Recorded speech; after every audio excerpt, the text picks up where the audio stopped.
નમસ્તે બધાને। હું પહેલી વખત અહીંયા હોસ્ટેલમાં આવી હતી ત્યારે મને પ્રશ્ન ઉદ્ભવ્યો કે મારું કોણ। ત્યારે 2-4 દિવસમાં મને એનો જવાબ સરળતાથી મળી ગયો કે આ બધી જે બહેનો બેઠી છે એ મારી જ બહેનો છે। જાતિ, લિંગ, ભલે દેશ પ્રદેશ ગમે એ અલગ હોય પણ છે તો દિલથી મારી જ બહેનો। માતા ખરેખર માની પણ યાદ ન આવે।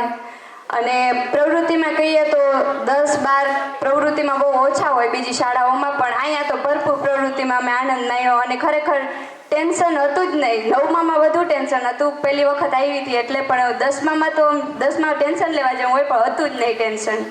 અહીંયાની પ્રવૃત્તિ ખરેખર ભણવું એટલું જરૂરી નથી જેટલું ગણતર જરૂરી છે।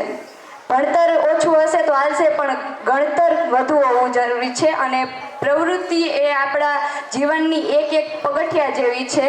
પ્રવૃત્તિથી આપણે ઘણા આગળ વધી શકીએ છીએ અને અનુભવ એ જ શ્રેષ્ઠ છે। ભીમસી સરની વાત કરીએ તો ઘણી સ્કૂલો જોઈ જેમાં ટ્રસ્ટીઓ હોય છે તે સ્કૂલો બનાવી અને સોંપીને ચાલ્યા જાય છે અને બાળકોથી મોસ્ટ ઓફને કોઈને કંઈ હોતું જ નથી, એને ખાલી પૈસાથી જ મતલબ હોય છે। પરંતુ અહીંયા તો એક બાળક માટે ભીમસી સરને સમય છે। આવા ટ્રસ્ટી ભાગ્યે જ જોવા મળે છે કે પોતાના સ્ટુડન્ટ માટે સમય છે, પોતાના દીકરાઓની જેમ રાખે છે કે એ બધા ભલે એના પપ્પા અલગ હોય પણ અહીંયા તો હું જ એના પપ્પા છું અને હું જ એના પ્રશ્નો સોલ્વ કરવાવાળા છું। જ્યારે મેં શિક્ષકોની વાત કરીએ તો બધા શિક્ષકો પણ ખૂબ મજા આવી, બધામાં કંઈક ને કંઈક જાણવા મળ્યું। બધા શિક્ષકો ભણતર કરતાં ગણતરને વધારે મહત્ત્વ આપે છે। વિવેક સર છે, ખુશાલ સર છે, મૃદિતાબેન છે, પ્રતિક સર છે, ચંદ્રેશ સર છે, બધા શિક્ષકો। વિવેક સરની વાત કરીએ તો જાણવામાં ખૂબ જાણવા મળ્યું અમને, વિવેક સર પાસે દેશ વિદેશની જાણકારી મળી છે। મૃદિતાબેન હંમેશા એમ જ કહે છે કે તમારામાં કેટલી અજબ શક્તિ છે, જો તમે ધારો તો ગમે એ કરી શકો। ખુશાલ સરની વાત કરીએ તો મહેનત નહીં મૂકવાની, ખુદી કો કર ઇતના બુલંદ કી ખુદા ખુદ બંદે से पूछे बोल बंदे तेरी रजा क्या है।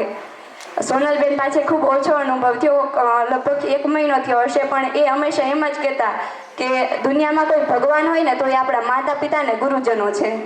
ચંદ્રેશ સર આપણા દિલના ગમે એ પ્રશ્નો હોય આપણે એના પાસે જવાબ ના હોય એવું બને જ નહીં।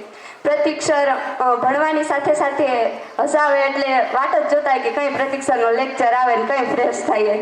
રજાક સર ગમે એ પ્રશ્નો હોય ને એના પાસે જઈએ તો એનો ઉકેલ હોય જ, ગણિતના ગમે એ પ્રશ્નો, પછી વૈદિક ગણિત હોય કે સ્ટાન્ડર્ડ કે બેઝિક।